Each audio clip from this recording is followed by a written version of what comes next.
left off on Ches, no Zion. We're in the middle of Zion.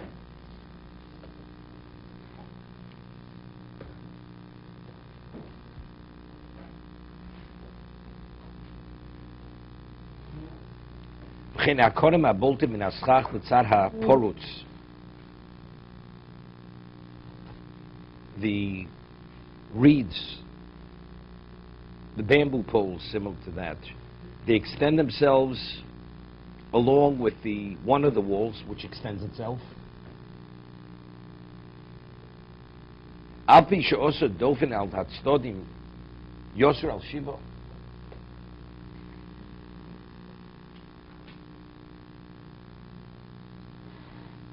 Although he said he had made the wall to the side more than 7,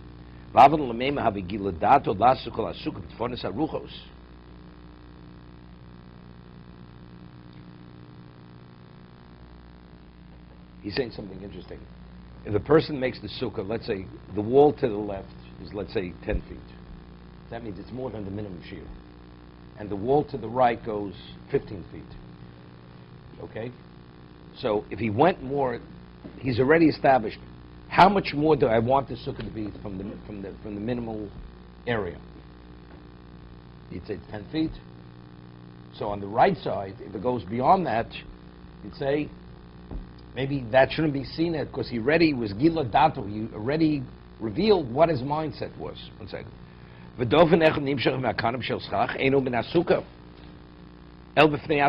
see that independent of the sukkah.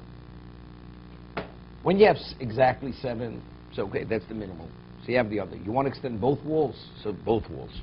But if you only expend one of them beyond, and the other one beyond even the one that's extended, you'd say that's an over. It's beyond. So maybe you wouldn't see that what's extend beyond what's extended. This itself would not be considered part of the sukkah. Nevertheless, it's kosher. We're saying that the das, factually, since it extends, it's part of the sukkah, is valid. Because again, it's the concept, just as when you have the 4, you have the majority of the left wall, right? And the right wall extends beyond, although on the left side there's no wall. And that's called you're sitting in the sukkah. Here also, since factually, even though it's beyond the minimal amount, which is 7, minimal area, that's all part of the sukkah. Being part of the sukkah, you're under the schach, that means you're sitting in the sukkah. Das is no. We say das plays no role whatsoever.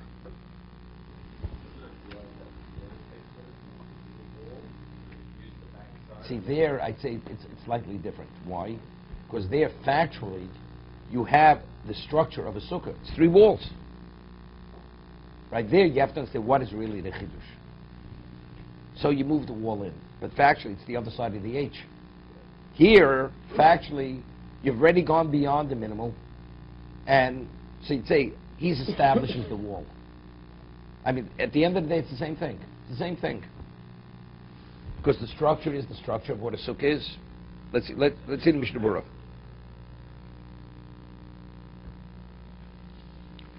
Aval bisha asa dofen, klomer, pshito, im eino elo shiva.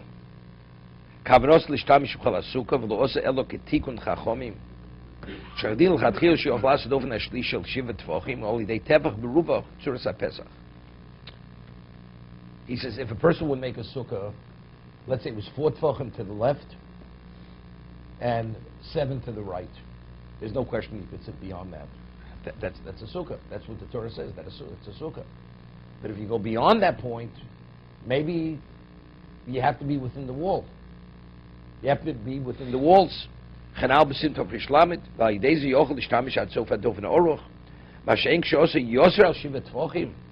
sukkah is larger than 7,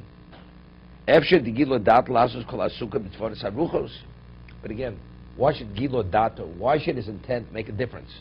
Factually, you're sitting in the sukkah the way it's prescribed by the Torah. And after everything's said and done, we are saying that his intent means nothing. Let's say factually, for the architectural design, he wants one wall to be extend beyond the other wall. Purely for that. That's his intent for the wall, and he puts schach on that. could he sit there as being in the sukkah? Although it was for architectural design. Or he wants to block out that people shouldn't be able to look in. So he has one of the walls going beyond, so the neighbor shouldn't be able to see when they're sitting in the sukkah. Still valid. Gilo data. Where do we see that the intent should make a difference? I mean, throughout the sukkah, you say you have principle taslum, and also if you put the schach before the wall, or it was attached, it was growing, then you snipped it. So since when it was put on the sukkah, it wasn't put on valid schach. These are all reasons to validate the schach. But over here, where do we say? A wall's a wall, right? A wall's a wall. It's not a problem. Well, you don't have the schach over that. So I think what I think is the halacha is we have sukkahs ganvach, right? Let's say for whatever reason why the sukkah was built, sukkahs ganovim, sukkahs roim, whatever why it was for a shepherd, for a thief to hide. But what is a sukkah? Sukkah is litzeil. It's not for mitzvah. Sukkah means a hut that's built for shade. So there is an intent. What about it was made for some other reason? We discussed. Not for shade. Not to protect the person, the roof. It's not valid. So maybe that would be true even regarding the walls. Maybe the walls also, it has to be made for a sukkah. Not for any other reason.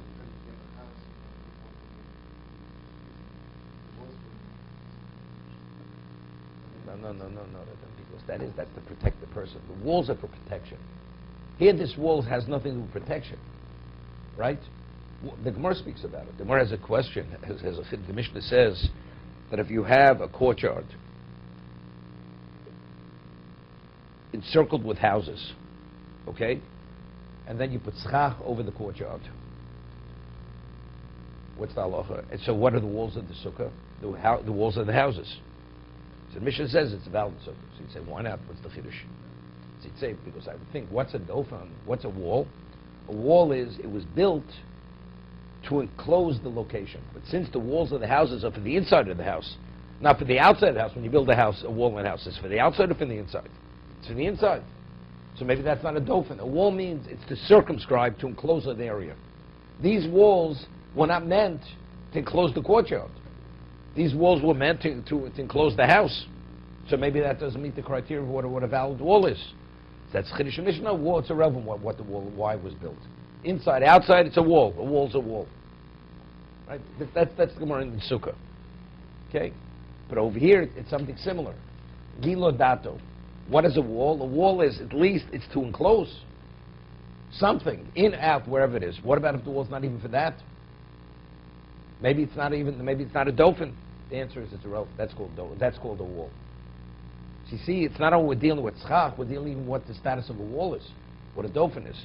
After everything's said and done, a wall is a wall, regardless. It could have fallen from you could have an earthquake, and then you have a heap of pile of stones, and the stones at the height of a wall, that's a wall. Although it was never intended to be a wall. Okay? Ches.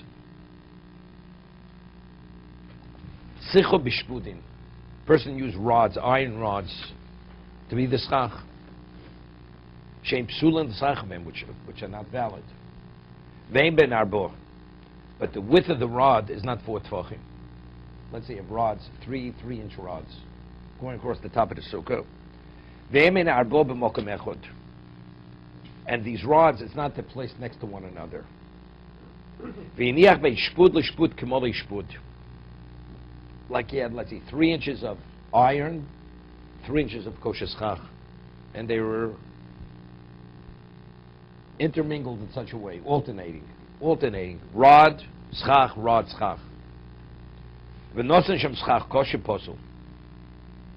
So this is, we discussed this earlier. If you have exactly the same amount of schach kosher and schach posel, because when the light diffuses, you can have more sun than light. So as a result of that, what's providing the shade here? What's providing the shade is what? Is the schach posel.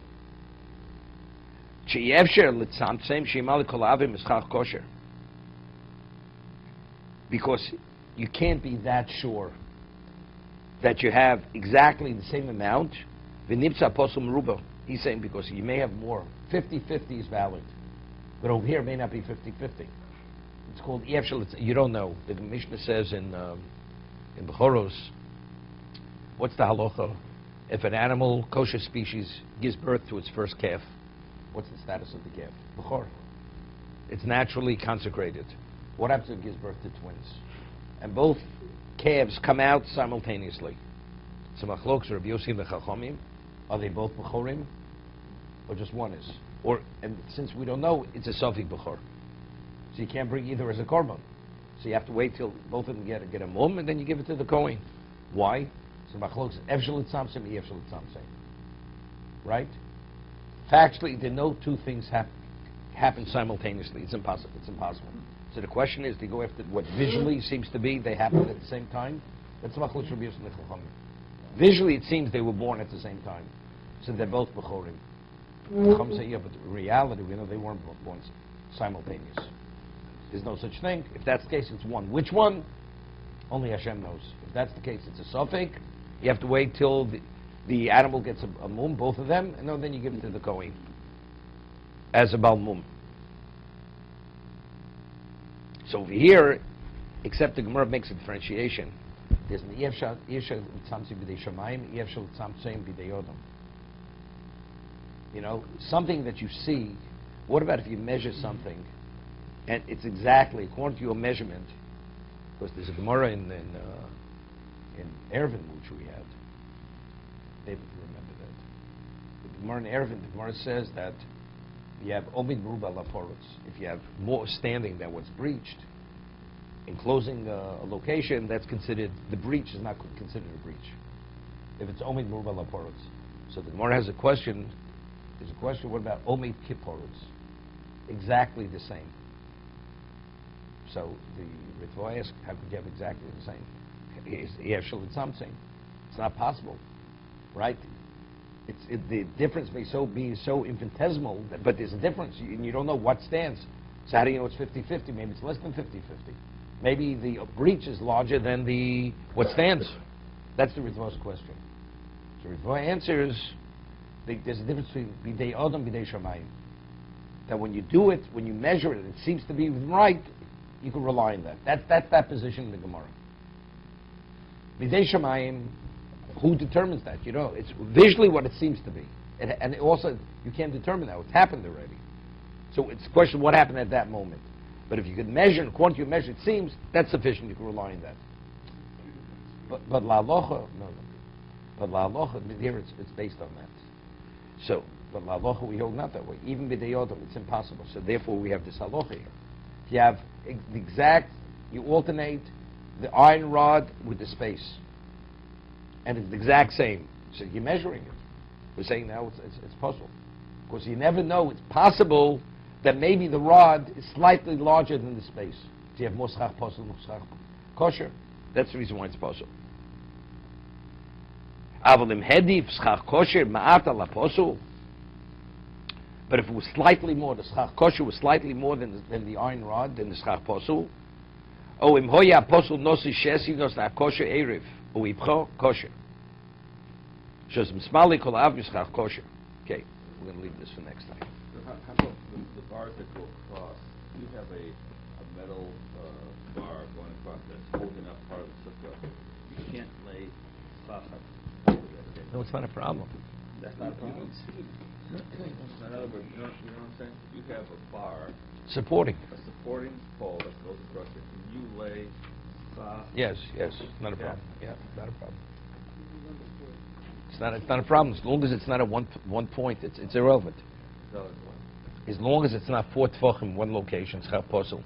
Here with Smith, you have the equivalent. When you're using a supporting bar, a support, it's not the majority, right? It's one of the supports that happens to be metal. Right. It's not a problem.